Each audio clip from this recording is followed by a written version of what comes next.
Hello friends, मैं प्रिय रंजन आप सबों के सामने आज एक नया टॉपिक को लेकर आया हूँ। जो टॉपिक है पाइथागोरस थ्योरम, जो सभी कंपटीशन एग्जामों में और बोर्ड एग्जामों में पूछा जाता है। तो पाइथागोरस थ्योरम होता है क्या है? सबसे पहले पाइथागोरस थ्योरम या पाइथागोरस प्रमेय, इसको हम लिखते हैं। ये होता क्या है, सबसे पहले जानेंगे कि ये इस पाइथागोरस थ्योरम को किन्होंने दिया था। तो इसको एक ग्रीक मैथमेटिशियन थे, ग्रीक मैथमेटिशियन जिनका नाम था पाइथागोरस।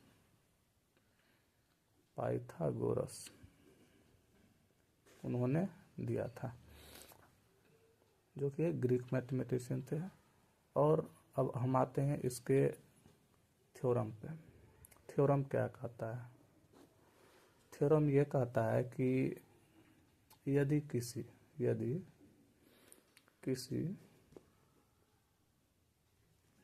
समकोण त्रिभुज में त्रिभुज की सबसे बड़ी भुजा का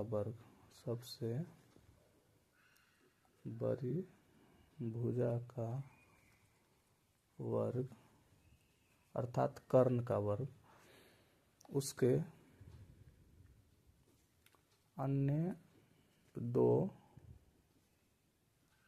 छोटी भुजाओं के वर्ग के बराबर होता है। ये थ्योरम कहता है, पाइथागोरस थ्योरम जो है।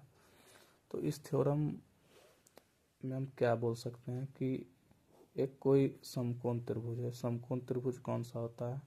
जिसके एक कोण जो है 90 डिग्री हो तथा उसके जो दोनों अन्य कोण हो वो क्या हो? उन दोनों अन्य कोणों का योग भी 90 डिग्री हो। तो ये यहाँ पे 90 डिग्री का कोण बनेगा। ये कर्ण है हाइपोटेनस होते हैं। और ये क्या होता है? परपेंडिकुलर यानी कि लंब बोलते हैं। ये क्या होता है? कर्ण होता है। ये लंब होता है और ये बेस होता है। बेस, उसको आधार बोला जाता है। लेट हम मानते हैं कि इसमें कर्ण 5 दिया हुआ है और बेस 4 दिया हुआ है। तो हमको लंब कैसे निकालेंगे? तो एक तो पहले फॉर्मूला होता है कि कर्ण स्क्वायर, यानी कि कर्ण का स्क्वायर अगर हम करते हैं तो वो लंब के स्क्वायर प्लस आधार के स्क्वायर के क्या होता है? इक्वल होता है। तो यहाँ से हम लंब का स्क्वायर कैसे निकाल सकते हैं? लंब का स्क्वायर निकालने के लिए हमको कर्ण के स्क्वायर से क्या घटाना पड़ेगा? आधार का स्क्वायर को घटाना पड़ेगा। यानी कि कर्ण का स्क्वायर तो 5 का स्क्वायर माइनस 4 का स्क्वायर। यहाँ पे लंब का स्क्वायर जैसे के तैसे रहेगा। तो लंब इक्वल टू क्या हो जाएगा? जो लंब होता है, इधर हम 25 में से 16 घटाएंगे तो 9 आएगा। इधर हम स्क्वायर हटाए, इधर रूट आएगा। तो लंब का मान कितना आ जाएगा? 3। कि इसका क्या आ जाएगा? लंब का मान आ जाएगा। तो इस तरह से हम फार्मूला भी जनरेट कर सकते हैं। यानी कि लंब का मान कितना आ गया? 3 आ गया। तो ये हमारा 3 आ गया।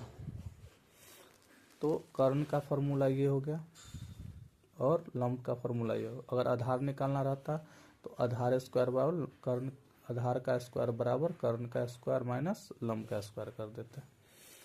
अब हम कुछ पाइथागोरस ट्रिपलेट होते हैं, पाइथागोरस त्रिक होते हैं, उसके बारे में बताते हैं आपको।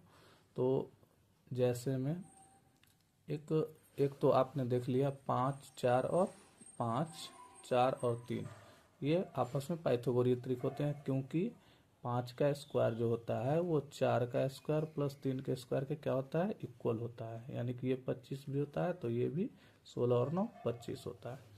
सेम एक और मैं बता देता हूँ आपको कि एक होता है 13, 12 और 5। तो 13 का स्क्वायर इक्वल टू 12 का स्क्वायर प्लस कितना हो जाएगा, 5 का स्क्वायर। तो 13 का स्क्वायर 169 और इधर देख लो 144 प्लस 5 का स्क्वायर 25, यानी कि ये 169 तो ये भी 169।